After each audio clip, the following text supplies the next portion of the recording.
Dan di mana? Di mana atau di mana nih? Assalamualaikum. Assalamualaikum warahmatullahi wabarakatuh. Pak Ustaz. Iya. Jadi habis selesai ngajar tadi. Iya. Masya Allah luar biasa anak-anak kita ini Bapak. Kita kan sering dapat informasi ya, ngadepin anak-anak itu memang perlu ada kesabaran, ada perlu kalau bicaranya itu metodologi, karena beda Pak anak-anak zaman dulu sama sekarang ya Pak. Iya. Apa ya yang bikin kita nggak bisa menerapkan apa yang diatur oleh kurikulum? Gitu. Malah kebanyakan kita para pengajar itu mengikuti pola belajar mereka. Itu saya lihat ada Bu Siti sini dong Bu. Iya. Duduk sini Bu. Assalamualaikum. Waalaikumsalam warahmatullahi wabarakatuh. Ngomongin apa, Pak? Ini tentang anak-anak kita ini bagaimana cara menghadapi pendidikan anak kita di kelas, bagaimana memberikan materi-materi kepada anak-anak kita yang luar biasa pokoknya. Secara umum memang gini. Jadi saya buka dulu Pak. Saya buka dulu supaya ini ada risalah pembukaan dan penutupan nanti. Assalamualaikum warahmatullahi wabarakatuh. Waalaikumsalam warahmatullahi wabarakatuh. Alhamdulillah hari ini saya kedatangan guru-guru dari SMP PGRI 20. Yang jelas kalau buat siswa dan sivitas SMP PGRI 20 tidak akan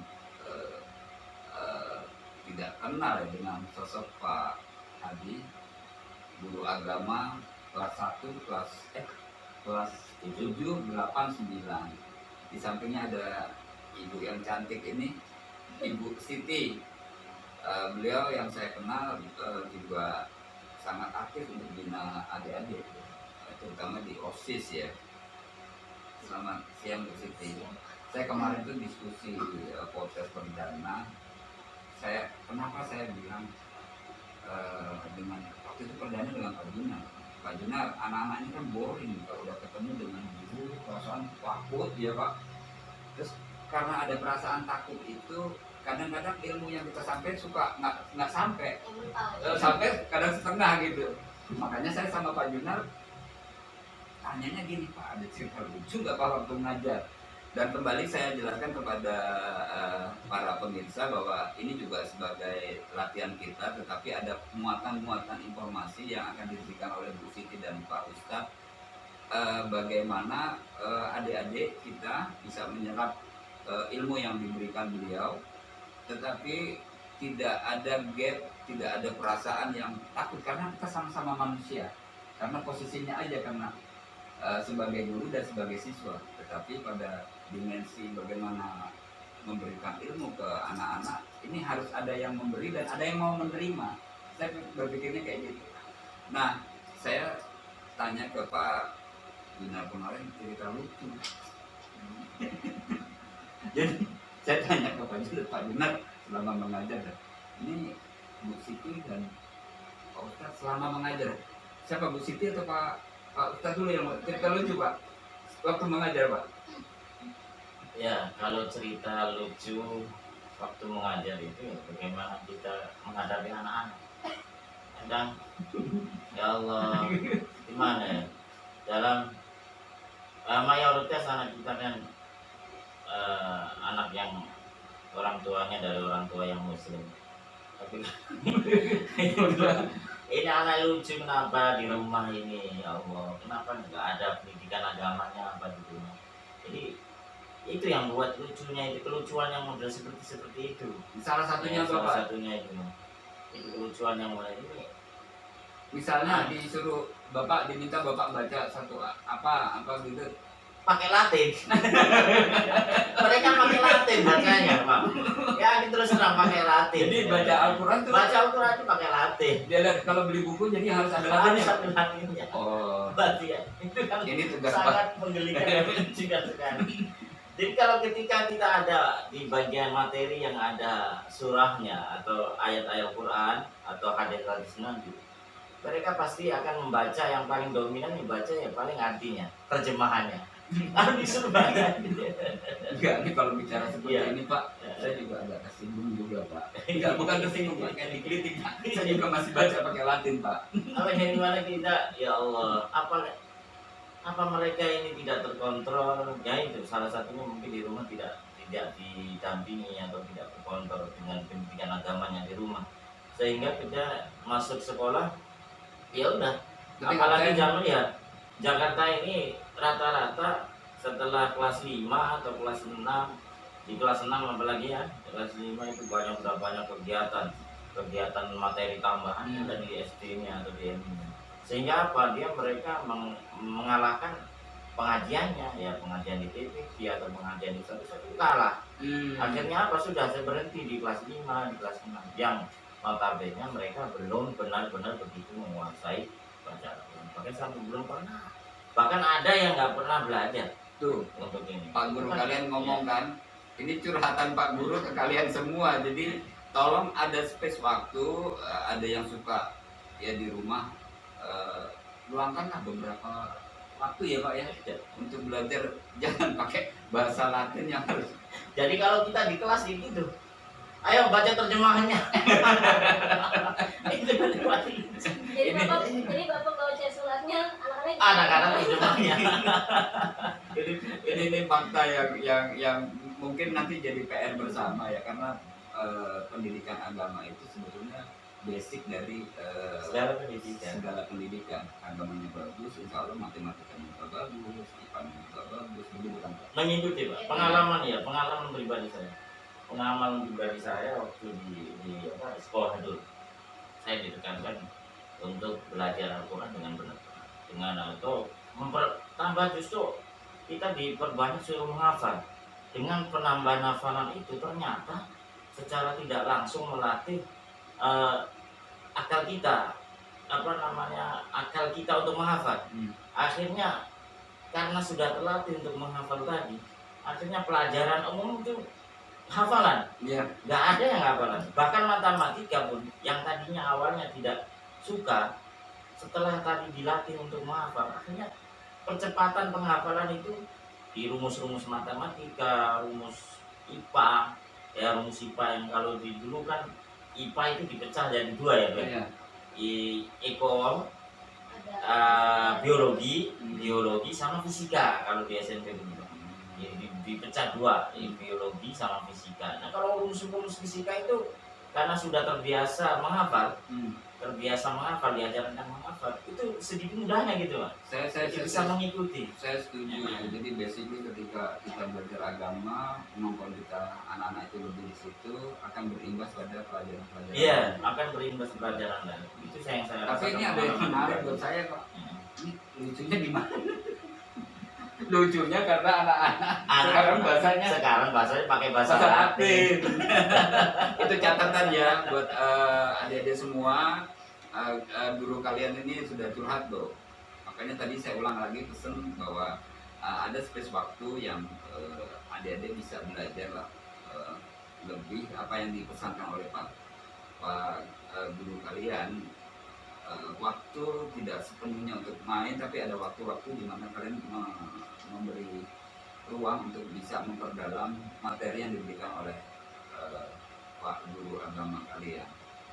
Ini ada Bu Siti udah juga pasti lebih paham Pak, Iya. karena berhadapan langsung Pak.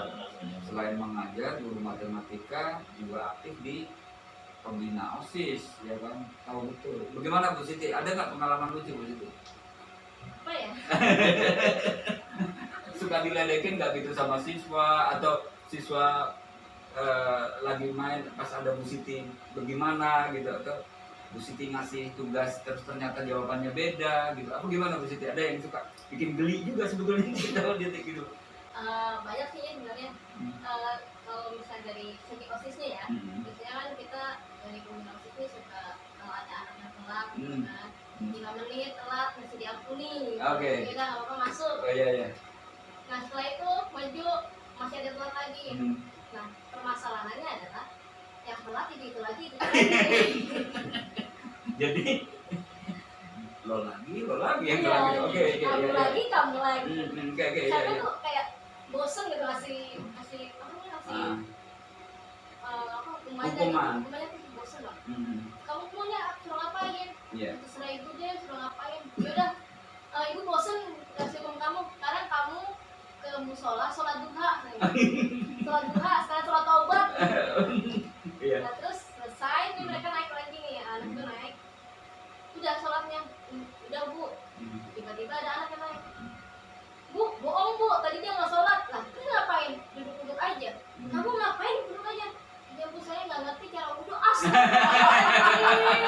Itu aneh. Wah, ini tugasnya Pak Hadul. Jadi ini menarik ya, dinamika apa anak-anak kita di sekolah itu. Saya berpikirnya bahwa kadang perlu juga kita maklumi ini formulasinya gimana, perlu dihukum atau ini. Jadi gini Bu, saya punya usul Bu, nanti kalau yang telat suruh datang sini podcast sama saya Bu. Bisa jadi.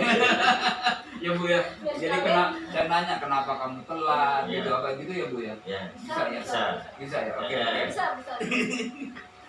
Baik, para Kalau pengen yang diviralkan ya. nanti saya viralkan yang telat. Ini juga pengumuman ya, karena pembina OSIS udah ACC, berarti buat adik-adik nanti yang telat datang ke ruangan saya podcast sama-sama.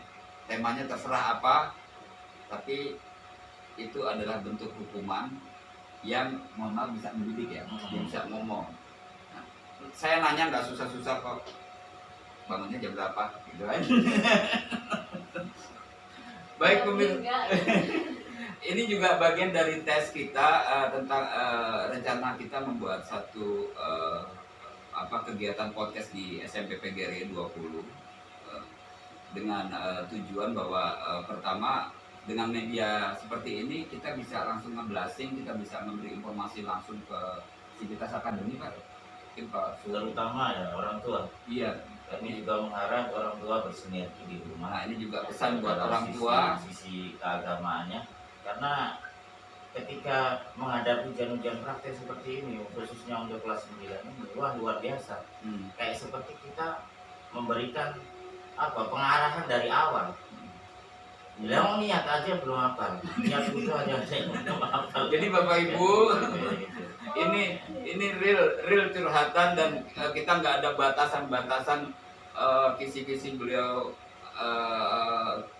Ibu kalau berhadapan langsung dengan atau Bapak Pak Guru ini butuh waktu, tapi dengan pesan ini bisa langsung dilihat, didengar, dan mudah-mudahan bisa dipahami sama Bapak Ibu sekalian bahwa ini satu hal yang penting dilakukan di rumah adalah apa Pak? Tadi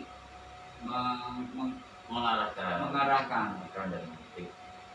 Jangan sampai aktivitas keagamaan anak-anak dibiarkan begitu saja. Oke. Baik. Karena pendidikan paling utama ya di keluarga. Di keluarga. Iya. Oke, ada dua hal yang sudah saya lakukan podcast. Pertama, cerita humor. Kenapa?